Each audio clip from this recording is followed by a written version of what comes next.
This is CGTN, China Global Television Network.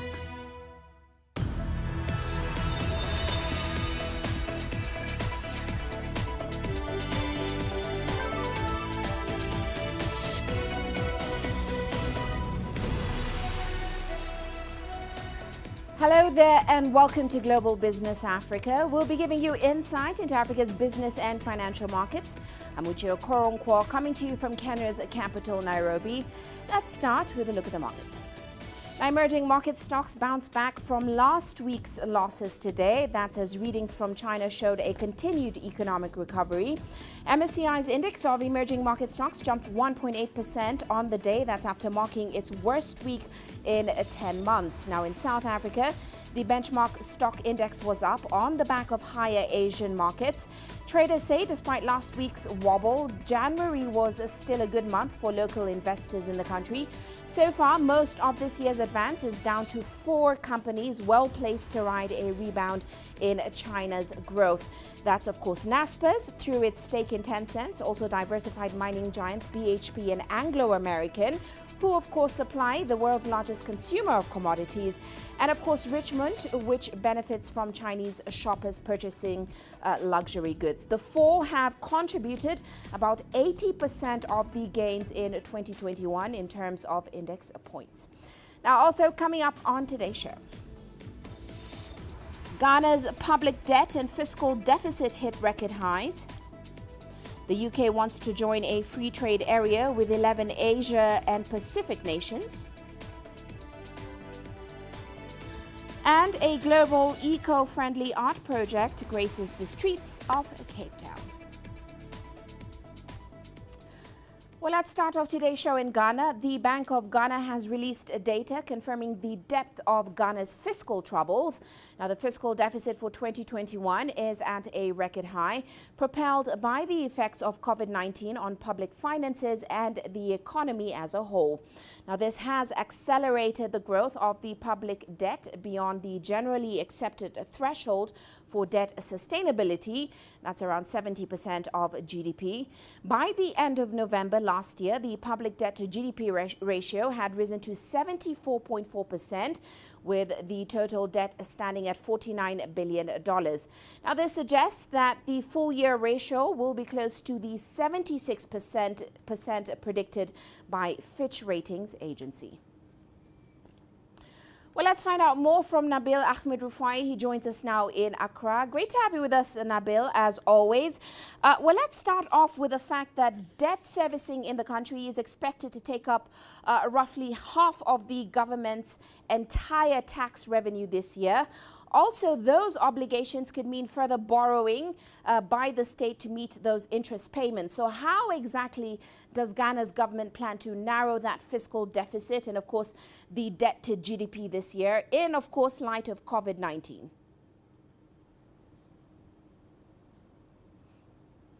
Well, that's quite a tall order for the government at the moment. But one key thing the government is looking at doing is to increase revenue generation.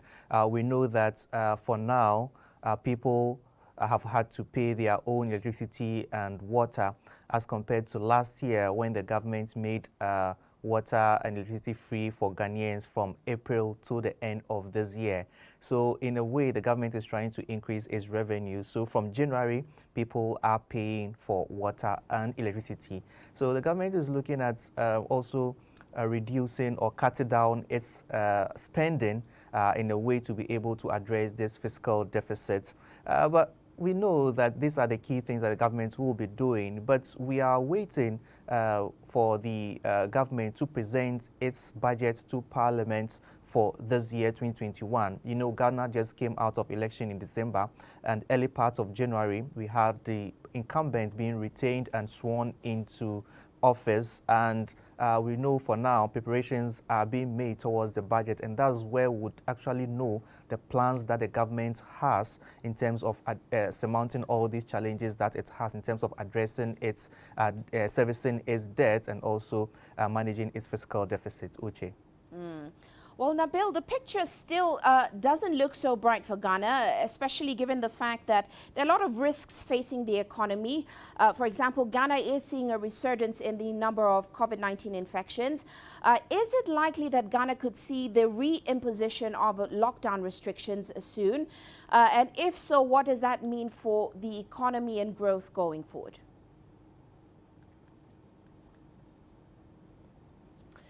Well, Uche, from where I sit, it's not likely the government will reimpose a lockdown because last year when the pandemic hit, the government did a partial lockdown from sometime in March to April, and that really took a hard hit on the Ghanaian economy, and the government lifted the restrictions and is not looking at going back to that, hopefully, if the the infections are handled well.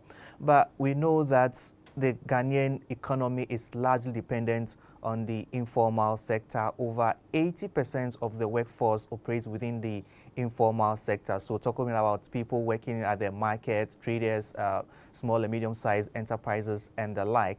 So a lockdown is really going to be dire for the Ghanaian economy, and I don't think the government will be looking to do that. What is rather trying to enforce or to do is to enforce the safety measures. It's advising people to continue wear their face mask and also observe the other COVID-19 safety measures. Also, we know once the cases are increasing, the government has had to ban some social gatherings, including funerals and weddings, and also some large gatherings, so that so that the country can limit the spread of infections. But talking about going to a total lockdown, it's unlikely the government will take that step. It's hoping that it will not have to resort to that tough measures, because it will have a really big impact negatively on the Ghanaian economy, Uche. Well, on that note, we know last October, Ghana's government was expecting a rebound in GDP growth this year to 5.7%. Give us a sense, that of course is going to be revised downwards now. So give us a sense of what the picture is like on the ground. Is the economy fully back up and running? Could we see those numbers revised going forward?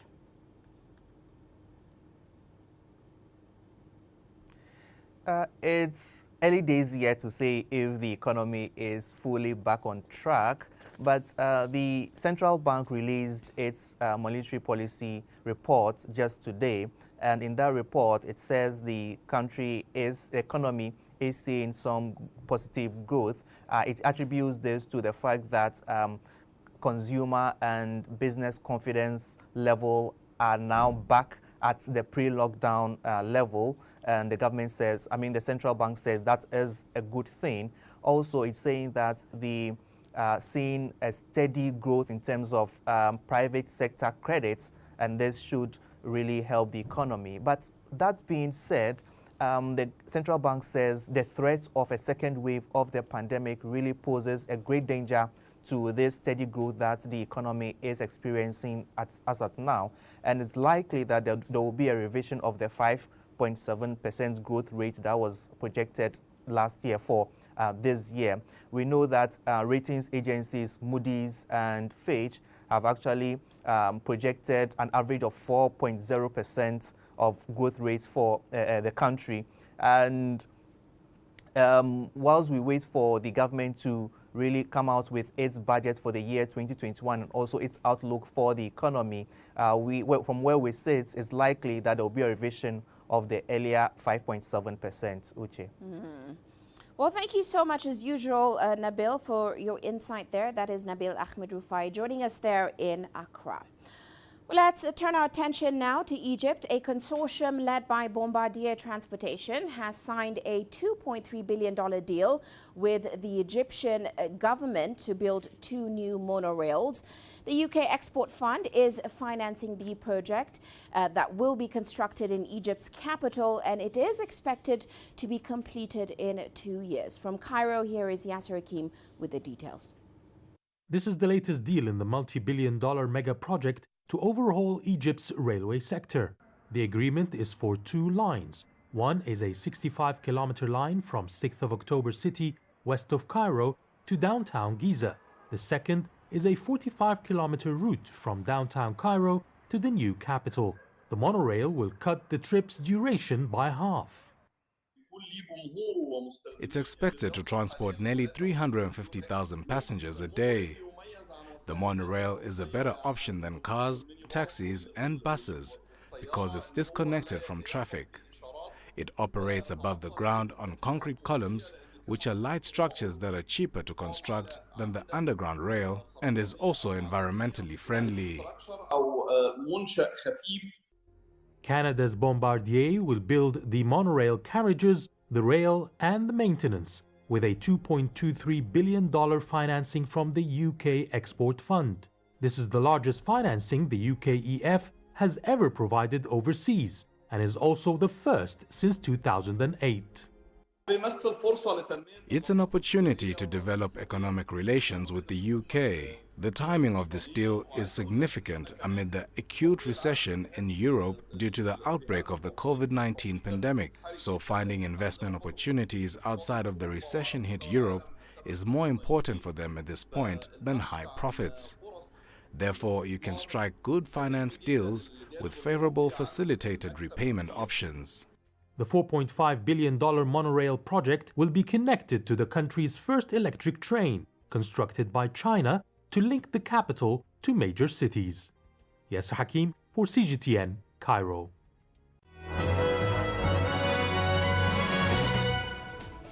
And turning our attention to some other corporate headlines this hour, Kenya's KCB Group is seeking approval for the $40 million acquisition of 2 banks in Tanzania and Rwanda.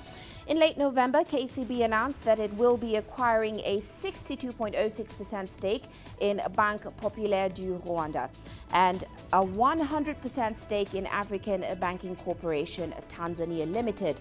The actual cash consideration payable by KCB will, however, be determined based on the final book value of the 2 banks once the transactions have been completed. Meanwhile, Royal Dutch Shell is hedging its bets on its expertise in power trading and rapid growth in hydrogen and biofuels markets. This is amid the company's plans to shift away from oil rather than joining rivals in a scramble for renewable power assets. And General Motors is expected to sell all its gasoline and diesel-powered cars by 2035. This is in line with the firm's plans to become carbon neutral by 2040. Now, the announcement came out a week after U.S. President Joe Biden took office, pledging to tackle greenhouse gas emissions and dramatically boost the sales of electric vehicles. And finally, Irish airline Ryanair is expected to lose close to $1.2 billion in its current financial year, but the company predicts a dramatic recovery on widespread vaccine rollouts. Its CEO says the recovery should accelerate in July and September before returning to 70% and 90% of normal levels between October and March this year. And that is a look at our corporate headlines.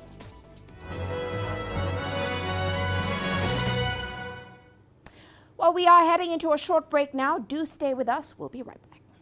The world economy as we know it is about to change. Global business reports highlight emerging markets, developing countries, and dynamic sectors worldwide.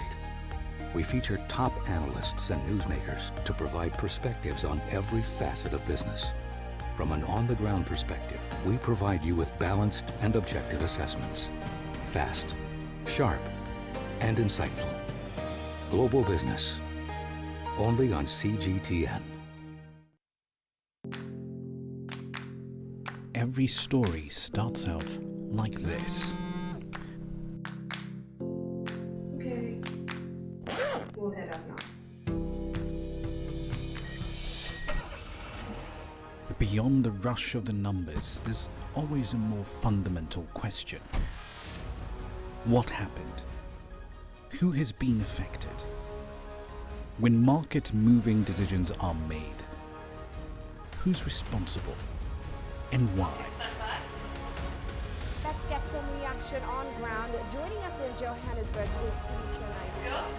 Hello, Nairobi. This is how all stories begin. See how they end. Only on Global Business.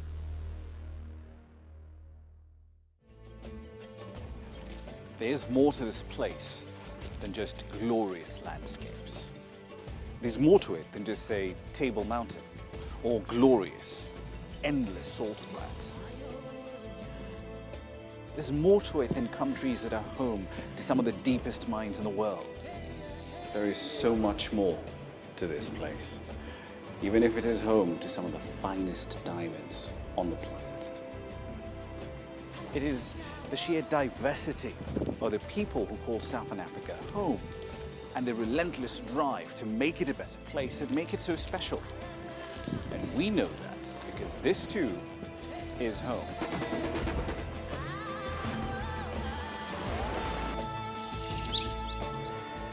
No one knows Southern Africa like we do. CGTN, see the difference.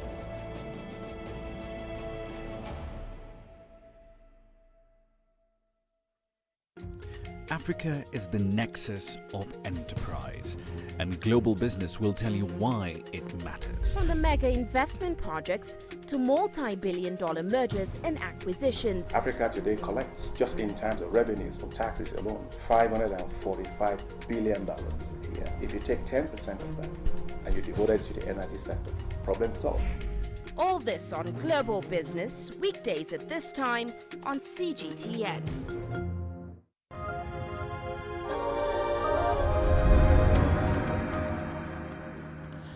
Welcome back. And now to some good news out of South Africa. The first batch of COVID-19 vaccines from the Serum Institute of India has arrived in Johannesburg. The country has battled to bring the second wave of infections under control.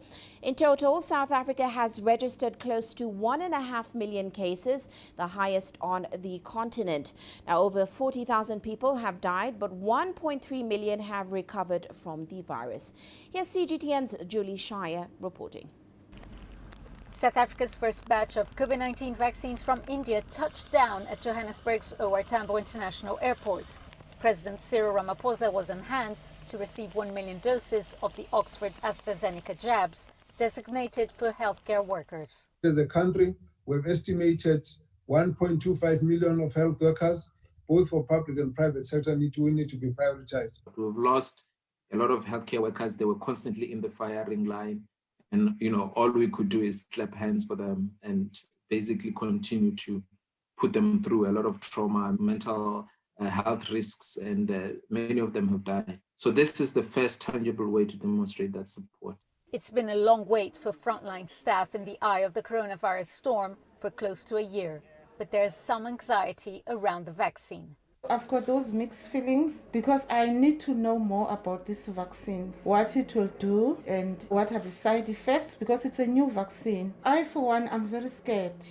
Every time when I come here, the only hope that I have is God, that I know He will protect me where He needs to protect, but it's scary. The shots will undergo intense verification and quality checks over the next 14 days before a mass vaccination program kicks off. But ordinary South Africans, too, have mixed feelings. I can't say that I trust it because I have never seen it working here in South Africa. It's the first time it's coming, and we don't even know how it's going to react to people who are already have the virus. So we will see about it, and it will be wise and we will be happy if it will help the people, because this virus is killing people. I'm happy because the government is a step forward, understand? We waited so long. The government is showing us that it is doing something for us, understand? The health workers, frontline workers, have been deprived, they're exhausted. You see, they're working under terrible conditions. I think now they'll be relieved. The South African government has been criticized for its slow response in acquiring vaccines, but the arrival of this first consignment brings hope that the country can finally turn the tide on this virus that has ravished the country. Julie Shire, CGTN, Johannesburg, South Africa. Well, let's now check in on Zimbabwe's coronavirus battle. The country has mobilized $100 million for the procurement of COVID-19 vaccines, and that's amid a struggle to contain the second wave of the pandemic. The funds set aside will allow the government to inoculate an estimated 60% of its population. That's estimated to be around 15 million people. Now, the decision follows the extension of the COVID-19-induced lockdown in the country to February 15th. Zimbabwe has so far recorded over 33,000 cases and more than 1,200 deaths.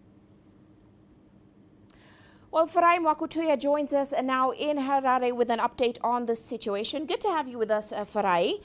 Now, what we know so far is the government has set aside $100 million. But what more do you know about timelines for the acquisition of those vaccines, plans for rollout, and of course, how many in Zimbabwe will have access to the vaccine and how soon?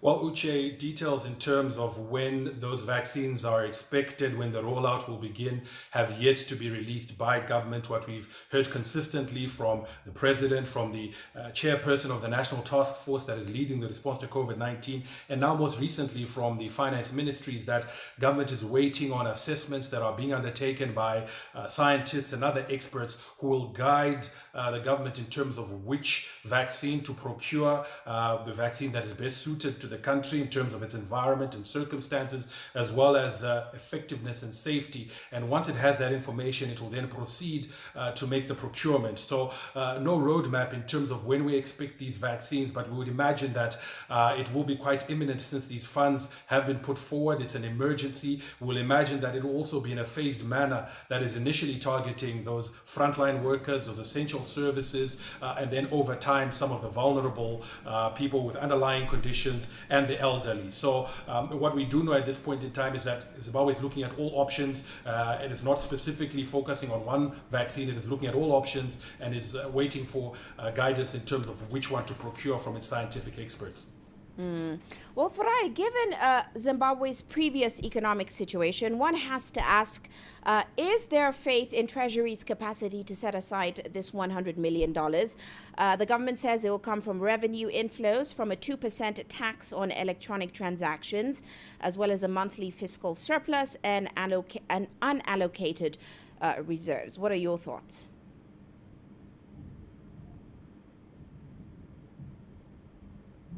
Well, Uche, I think that is a very critical question. I think obviously confidence may not be at its highest, but we have heard consistently from the finance minister that he is running a surplus. So Zimbabweans have been told for several months now that there is a budget surplus, and one would imagine that this is crunch time. This is the sort of eventuality, the sort of emergency that perhaps this surplus has been reserved for. And so one would imagine that those funds would now be made available. We do know that this 2% transactional tax has been a cash cow for the government in terms of its revenue. It has been a way in which the government has been able to tap into or to tax the informal sector, which was previously untaxed. So it has raked in a lot of revenue. And given the severity of the second wave that we're experiencing now, given the fact that we've seen a number of high-profile individuals losing their lives, the expectation is that government is serious about this, that they will follow through on what they've said they're going to do now. And indeed, these vaccines will be availed. The funds that are required for these vaccines will be availed and will be made available. I think it's also important to note that, as I said, government looking at all the options and at this stage waiting to be guided by those scientific experts, Uche. Well, as always, many thanks, Farai, for that update. That's Farai Mwakutuya joining us there in Harare. Well, let's move on now. The Africa CDC has formed a committee that will expedite its COVID-19 vaccine approval process. It includes national regulatory authorities from across the continent. And here's CGTN's Girum Chala with more. Africa CDC has asked global vaccines manufacturers to send a detailed description of their products to its expert committee. Africa is already eyeing on at least 670 million doses of vaccines from multiple sources, and negotiations are pending for more. But vaccines approved elsewhere still undergo review in Africa. The African Union, mainly through its Centers for Disease Control and Prevention, approves candidate vaccines for member states to use. And that job will now be done by the AU's expert committee. We are saying that vaccine manufacturers should share their dossiers with us as soon as possible so that the process is not delayed. So, say, for example, AstraZeneca, Pfizer and Moderna, if they were to export vaccines to the continent, you send us your dossier. This expert committee will review that.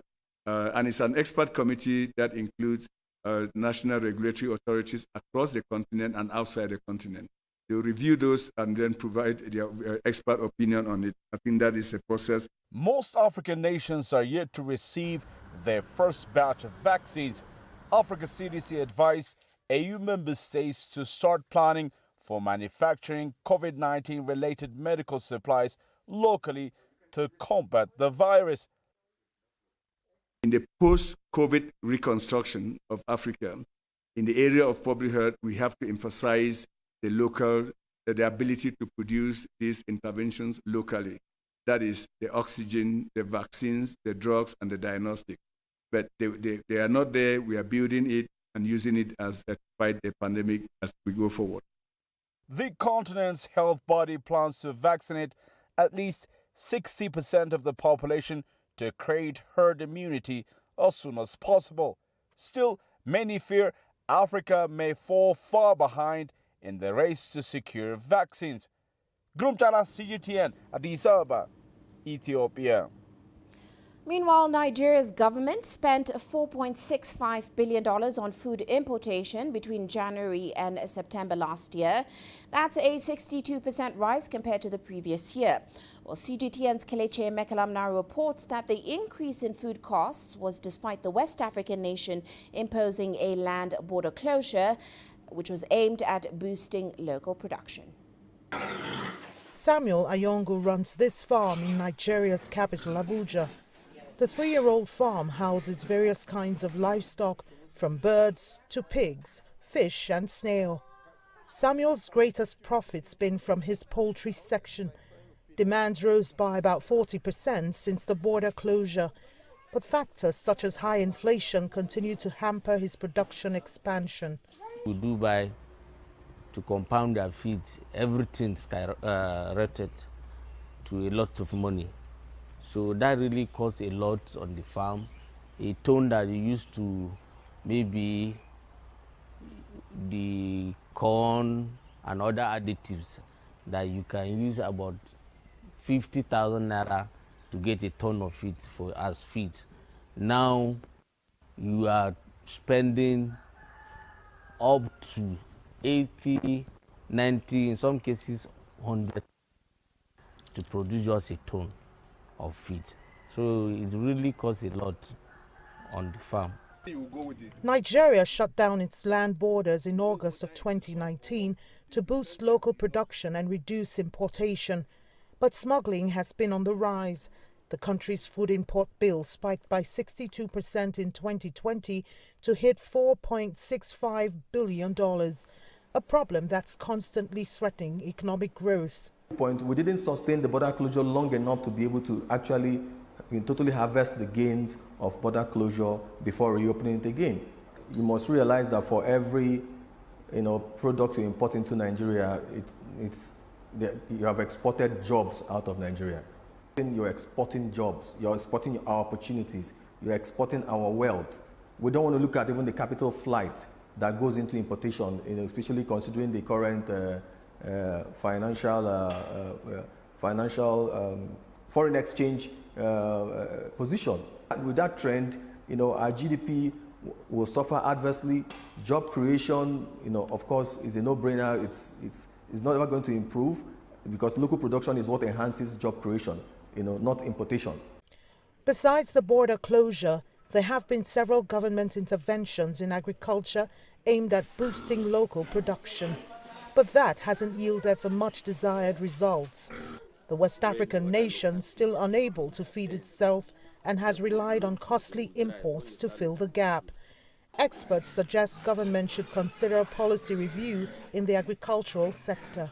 the modern trend, the current 21st century, the fourth industrial revolution that is upon us, technology trends and everything all in one, pushed out as a major public enlightenment package nationwide, very critical. Followed up immediately with capacity development, skill and vocational development across board, which is also very, very much missing.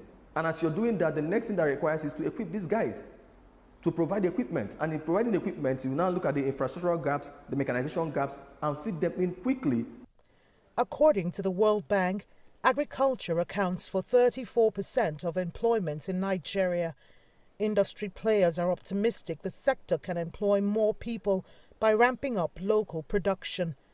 But reopening the borders could be counterproductive.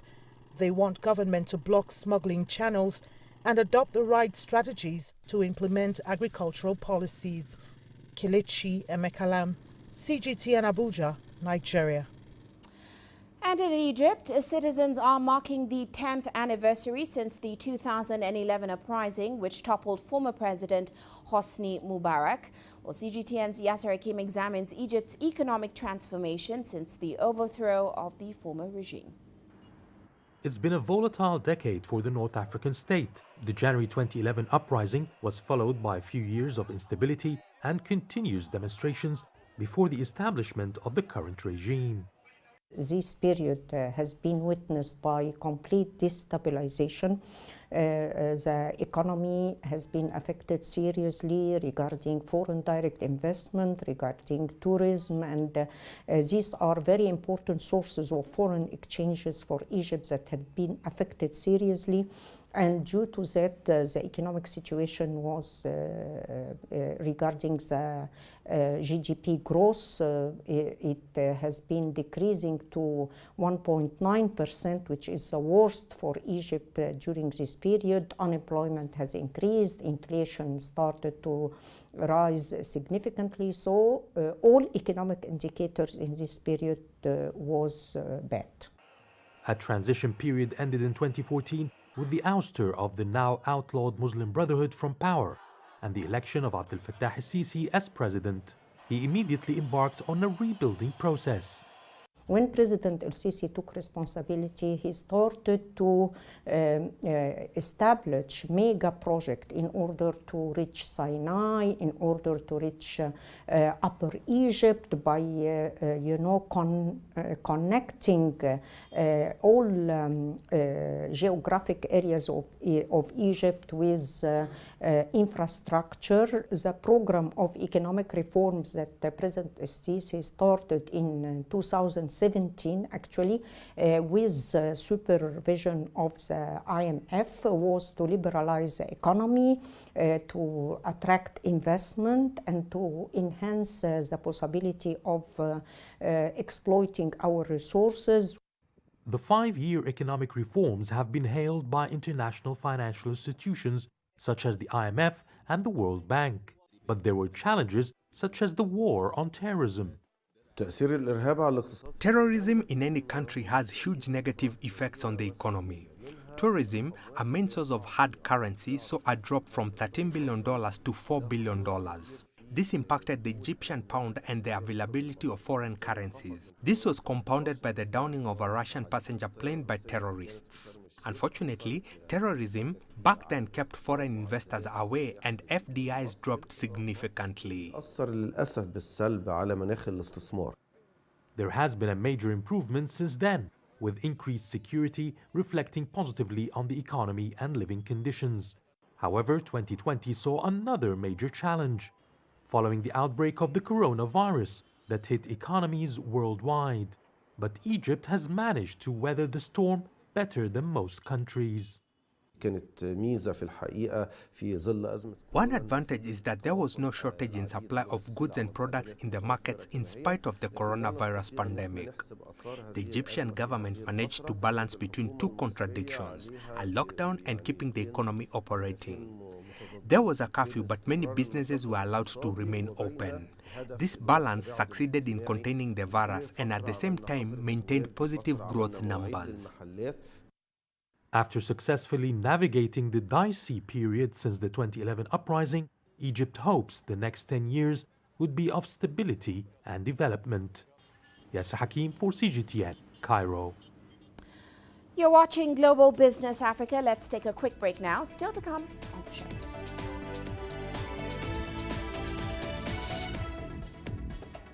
The UK wants to join a free trade area with 11 Asia and Pacific nations. And we take a look at how China is fast tracking its solar-powered future.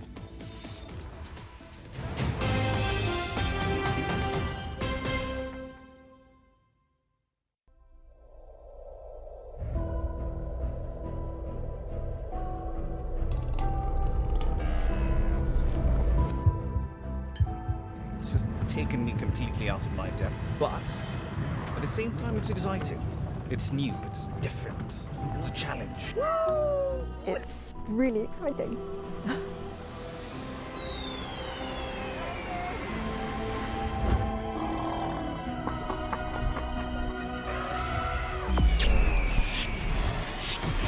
Over the last 14 hours, no break.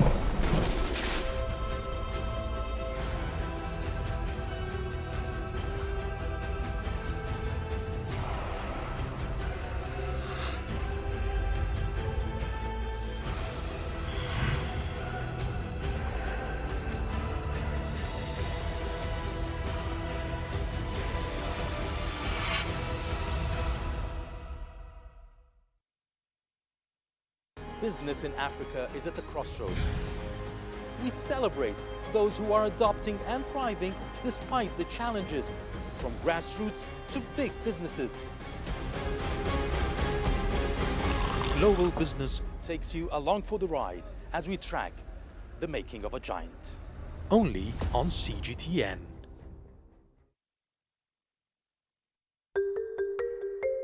How will your world change today?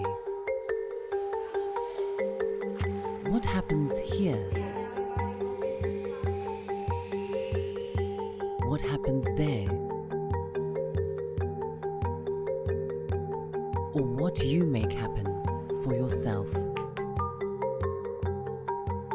If it matters to you, it matters to us too. Your stories are the stories that need to be told. Africa Live. Find your voice. I try to not let it affect me, but there are days when it does. I'm a human being, and to see patients in a hospital bed and their family members are not there, there's no one there to hold their hand, that human touch, you know?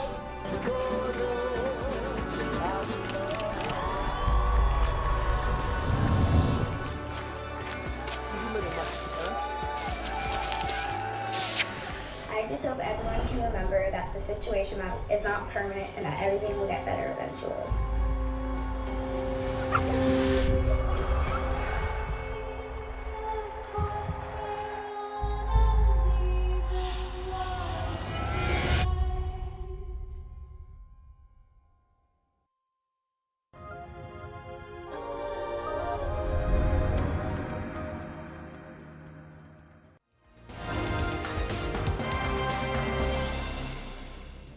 And here's a quick recap of other headlines this hour. The Africa CDC has formed a committee that will expedite its COVID-19 vaccine approval process.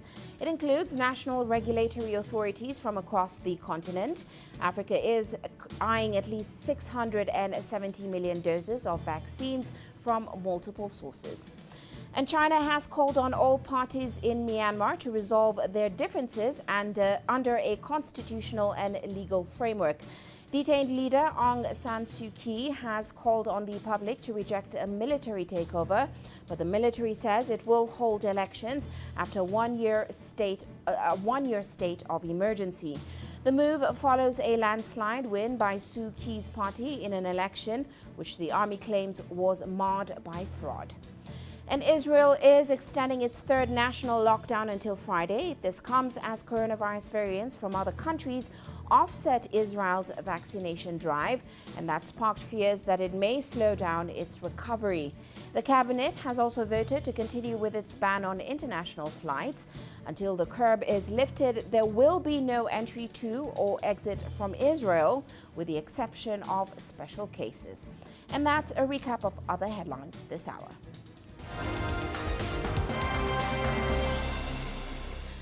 And now to some international news. The UK has applied to join a free trade area with 11 Asia and Pacific nations a year after it officially left the EU. Now, the government says joining the group of fast-growing nations will boost UK's exports. The Comprehensive and Progressive Agreement for Trans-Pacific Partnership, or the CPTPP, covers a market of around 500 million people. Members include Australia, Canada, Japan and New Zealand. Well, this trading bloc of countries is worth £9 trillion. It's a huge part of the world and it's also growing. We've got some of the fastest growing economies like Mexico and Malaysia, the part of CPTPP. And what this is about more opportunities here in the UK, selling products, whether it's whiskies, cars, computer games, where there's growing demand in those markets. So this is a big opportunity for us, and it's very exciting. We're at the first stage of the process. But unlike the EU, there aren't the strings attached, so there's no court, there's no control over our borders, there's no money to pay in. So this is all about lowering tariffs and increasing opportunities for British businesses and British jobs. Well, we already trade £110 billion with these countries, and these are the fastest growing countries, or some of the fastest growing countries in the world that are rising up the global league table. So by 2030, they're going to be a more important part of the global economy. And what we want to do is place Britain at the heart of that global growth, selling in things like services and digital where distance matters less. Now, a new approach to trade is one of the many areas that U.S. President Joe Biden is expected to tackle. His predecessor, Donald Trump, renegotiated the North American Free Trade Agreement and started a trade war with China. While CGTN's Alistair Baverstock has more on where the U.S. is heading. After a tumultuous 4 years for free trade under President Trump, North America will now be trying to get back to business. Yet, so far, President Biden has not differed so much from his predecessor. The new administration's trade team has been stacked with familiar faces from Trump's North American Free Trade Agreement renegotiations. I look forward to including Catherine Tai as his top trade executive, a lawyer who was key not only in convincing Democrats to adopt the new USMCA, but also led the litigation of Washington's tariffs dispute with China at the World Trade Organization. Luis Rosano was a member of Mexico's team for those renegotiations and says the politicization of trade in recent years will have a long legacy. The union leaders, traditionally Democrats, that they would really want to push forward their thinking within the USMCA, but you also have a more centrist President Biden that wants to recover the trust of blue-collar workers that most of them voted for Trump. That means that you have like the perfect storm coming on, because they will try to charge these political issues. For Mexico, that means higher worker wages, the tightening of previously lax environmental regulations, and protecting workers' rights to unionize, the lack of such stipulations having been a major selling point for doing business in Mexico before. It's a hard line to enforce, and one which will mean new challenges for Mexico. The new U.S. administration will prioritize the enforcement of the new agreements which Mexico negotiated. So Mexico will no longer be able to attract business through its lower factory wages. So the increased production costs here must be compensated with greater productivity. And if Mexico doesn't take on this challenge, it will result in companies leaving the country. Indeed, just like Trump, bringing those jobs back to America will be one of President Biden's goals. But making that happen is more complicated than a free trade deal, even if the new arrangement favors the United States. You can bring wealth, and you can bring technology, and you can bring, innovation. But actually, there are so many of those jobs that are fighting against automation and digitalization. But I think that these issues are going to be flying around for the next months, if not years. As President Biden begins his administration with a closely guarded hand on international trade, analysts say Mexico may be facing 4 more years of the same trade policies. Alistair Baverstock, CGTN, Mexico City. Now, China's solar industry is playing an important role in helping the country reach its goal to be carbon neutral by 2060. Across China, solar energy is increasingly being used in buildings. Take a look. This building can generate 120,000 kilowatt-hour electricity per year. That's about 1,000 families' electricity need for an entire year, or allow a new energy vehicle to circulate the Earth 110 times. It's built with the BIPV system, Building Integrated Photovoltaics. It's a solar power generating system integrated into the exterior of a building, such as the roof or its walls. The system also provides supporting functions, such as thermal and sound insulation, and it can also turn solar power into electricity. Zhang Yifei is an engineer at Yingli Group and has constructed over 50 BIPV buildings in China. This is different from traditional solar panels. Generating electricity is not the only purpose for the BIPV system. It meets other requirements such as fire safety and being waterproof. Most buildings in the city don't have enough roof space to accommodate the number of solar panels, so it requires both the roof and walls to generate electricity. BIPV will be the future in terms of development of the green buildings. This is the material used. 1 square meter of it can generate about 0.7 kilowatt-hour of electricity per hour, and 8 square meters of this will produce enough electricity to meet a family's daily demand. China is ramping up its clean power generation to reach its 2060 carbon neutrality goal. In one of its latest energy white papers, China pledges to raise the energy saving standards of new buildings. At least 31 provinces also laid out supporting policies for constructing green buildings. 1/6 of China's building area can be installed with solar panels. That means the total amount of China's new green building is expected to exceed 10 billion square meters. Those panels will generate 1.5 trillion kilowatt-hour electricity per year. BIPV is not just betting on support from the government, but also from the country's huge solar industry. By the end of 2019, China led the world in this sector, with more than 60% of the world's solar panels made here. 中国新增光伏装机规模达到 48.2 吉瓦。 The total capacity of China's newly added solar panel installations ranked first in the world for 8 consecutive years. China's solar industry plays an important role in the nation's energy restructuring. Meanwhile, the cost of solar energy has decreased by about 90% in the past 10 years. That leads to a huge drop in BIPV costs as well. The unique advantage of the BIPV is that it contributes to energy conservation in buildings. Now, the solar sector is on track to become China's 3rd largest electricity source, as companies are charging their way into the future. Now, the Spring Festival in China, also known as the Lunar New Year, is usually a time for travel. But with restrictions in place to curb the spread of COVID-19, Beijing residents are now turning to more local activities this winter.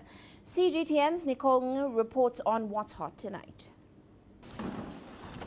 Snow might not be the first thing that comes to mind when you think about China, but the country is now home to more ski resorts than Europe, and winter sports have seen a surge in popularity in recent years.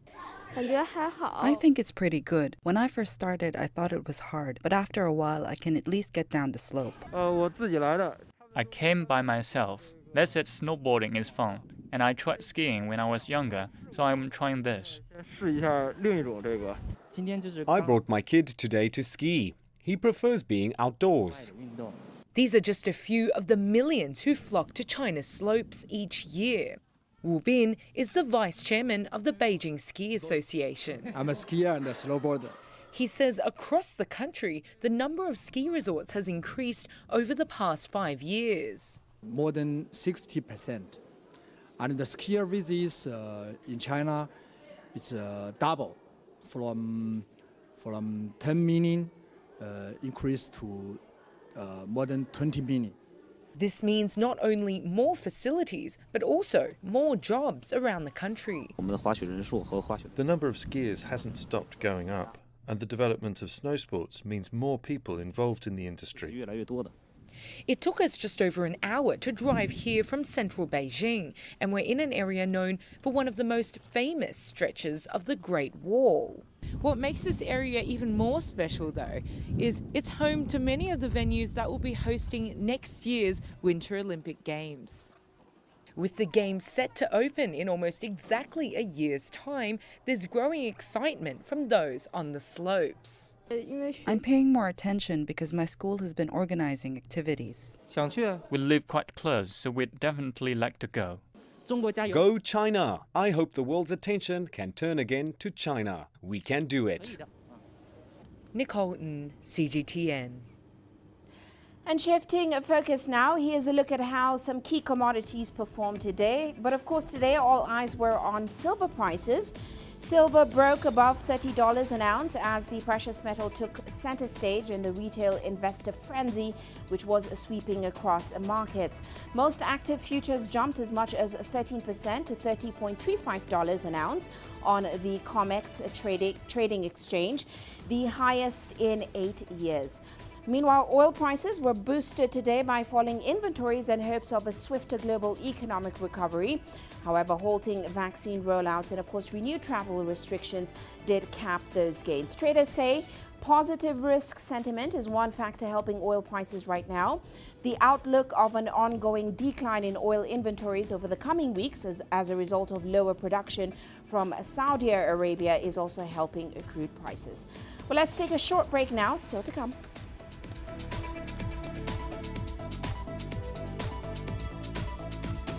We take a look at a global eco-friendly art project which graces the streets of Cape Town.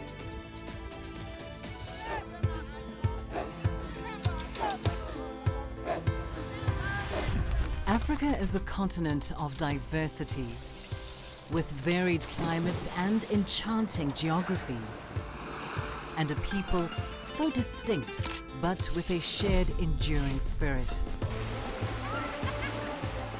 We are at the heart of the continent to bring you the untold stories. Let's have a look. We celebrate Africa as it shapes its own destiny. I've been Djibouti, Tunis, Cairo, Juba, Johannesburg, Ethiopia, Tanzania. Africa Live.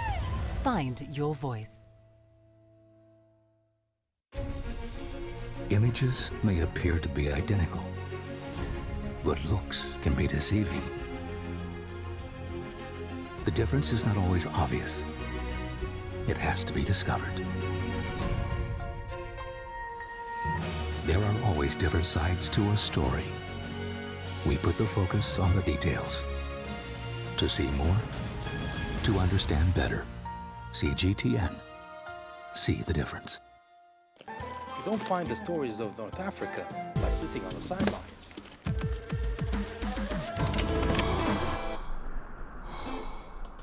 No one else will take you where we can in North Africa. And no one else will show you what it's all about. CGTN, see the difference.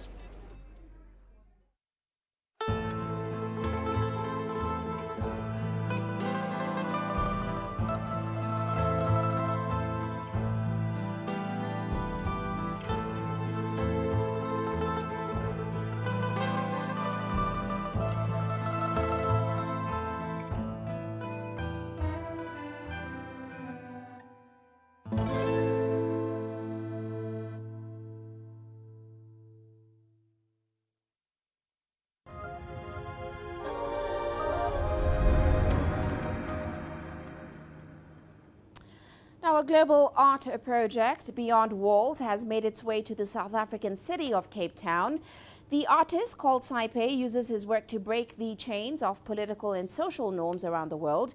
He chose South Africa to be part of his latest project, which is based on its past and the hope that it represents despite disparities that still exist. CGTN's Julie Shire with a story. A striking black and white mural on Cape Town's Sea Point promenade brought a much-needed break from South Africa's tedious lockdown. It was one of 3 installations depicting a chain of human hands by French-Swiss artist Saipe, bringing a message of hope. The goal of the project is to create the biggest human chain, so it's a traveling project. We go to city to city, and the idea is to make it happen for several years and to connect more and more people all around the world. Renowned as a pioneer for linking street art and land art, Saipe worked with local artists to bring the eco-friendly artworks to life. The first time we talked about this project was exactly a year ago, in January 2020. And for the past 6 months, a team of about 50 people in South Africa has been busy. And it goes from pyramids to drones to sourcing the material. So it's a lot of preparation, and the better the preparation, the quicker the work. Someone that's well known like Saipe comes to these communities, puts a piece in the communities with the kids. That's when this place will get recognized. That's when people will start paying attention to the infrastructure that these kids are staying by. And then they'll compare to a place maybe like Sea Point. Beyond Walls project has reached over 30 cities across the world, including Berlin, Geneva and Paris. South Africa's rich history and its colorful townships attracted the artists to the mother city. For sure, with the black story of apartheid in South Africa, I wanted to see that, with my own eyes. But I can say that I was very moved. However, in the township, the people are so warm. Okay, we know that it's dangerous. We know that there's some insecurity, but when we arrived and all the people got the arms open to welcome us, and it was one of my best experiences in my life. Saipe's social activism has earned him global recognition. He's modest about being picked by Forbes magazine as one of the most influential people in the world under 30. I really trust that art can serve humanity and change some lines, move some lines in a social system or in a political system. So I really trust that we can change the world using art. It's an honor to be known by Forbes. I'm more proud about what I can do in reality. This gigantic work of art has now faded, but its powerful message lives on, inviting people to show kindness to one another and to live peacefully. Julie Shara, CGTN, Cape Town, South Africa. And before we leave you today, here's a quick look at Africa's currencies. South Africa's rand trading firmer today. It continued to defy the broader slide in emerging market currencies, although it did remain in a range near the 15 rand per dollar bottom, which was targeted by bulls, as the relatively high yield on offer kept buyers in play. Meanwhile, Nigeria's naira falling at the black market, depreciating to around 480 naira per dollar. On the flip side, the exchange rate did appreciate to 394 naira per dollar at the NAFEX, where Forex is traded officially. Well, that's it for this edition of Global Business Africa. Remember, you can send your feedback to the contacts on your screen. You can also follow us on our various digital media platforms. From me, Uche Okoronkwo, and the rest of the team, thanks for watching.